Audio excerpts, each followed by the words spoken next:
হাতের উপর ভর করে প্রতিদিন ১.৫ কিলোমিটার পথ পাড়ি দিয়ে কলেজে গিয়ে এইচএসসি পাশ করেছেন মৌলভীবাজারের প্রতিবন্ধী মনা বেগম। পথ চলতে গিয়ে অনেকের হাসি ঠাট্টা ও কটূক্তিও শুনতে হয়েছে মনার। যখন আমি স্কুলে যাইতাম তারা হাসাহাসি করতো যে দেখো কেমন আটে দিয়ে আটে, দেখতে সুন্দর নাই, বা আটে কেমন প্রতিবন্ধী ল্যাংড়ায় আটে। অনেকের কষ্ট অনেকটাই আছে, কিন্তু এসব আমি বুঝতে দেই না। জন্ম থেকেই বা হাত ও বা পায়ে শক্তি নেই, সোজা হয়ে দাঁড়াতেও পারেন না, তবুও থামেনি তার পড়াশোনা। রোদ বৃষ্টি উপেক্ষা করে অদম্য ইচ্ছাশক্তিতে এগিয়ে চলেছেন তিনি। এখন স্বপ্ন উচ্চশিক্ষা শেষ করে সরকারি চাকরি করা, তবে অর্থের অভাবে সেই স্বপ্ন নিয়েই তৈরি হয়েছে অনিশ্চয়তা। আমি জন্মগতই প্রতিবন্ধী, আমার পায়ের সমস্যা, আমি হাত দিয়ে চলাফেরা করি। ওয়ান থেকে এসএসসি পরীক্ষা দিছি, আমি ডিগ্রিতে ভর্তি হইতাম, আমার বাবা মার সম্বল নাই। কখনো শারীরিক দুর্বলতায় শ্বাস নিতেও কষ্ট হয়েছে, তবুও পরিবারকে নিজের কষ্ট বুঝতে দেননি। ঘরের কাজেও মাকে সহযোগিতা করেন তিনি।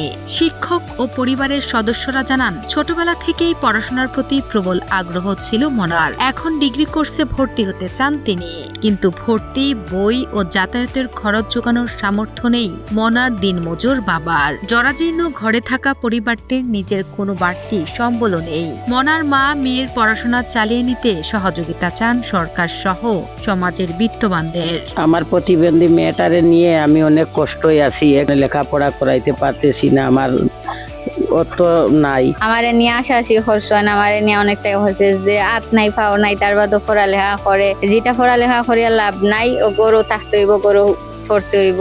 ২০ বছর বয়সী মনা জুড়ি উপজেলার বাসিন্দা। দিনমজুর বাবা মায়ের সংসারের জন্ম থেকেই শারীরিক প্রতিবন্ধকতা নিয়ে বেড়ে উঠেছেন তিনি। চলাফেরায় একমাত্র উপায় হামাগুড়ি দিয়ে এগিয়ে যাওয়া। বাড়ি থেকে কাঁচা রাস্তা পেরিয়ে প্রায় ১ কিলোমিটার এভাবেই যেতে হতো গাড়িতে ওঠার জন্য। এরপর বাসে করে কলেজ, ক্লাস শেষে ফিরতেও পাড়ি দিতে হতো একই পথ। এই কঠিন পথ পাড়ি দিয়েই শাহনিমাত্রা সাগরনাল ফুলতলা কলেজ থেকে মানবিক বিভাগে এইচএসসি পাশ করেছেন মনা। পেয়েছেন জিপিএ 2.5। প্রধানমন্ত্রীর কাছে আমার একটাই অনুরোধ, আমার একটা যেন আমার মতে চাকরি হরিয়া দিতে পারে, যেন আমার লাইফে আমি চলতে পারি।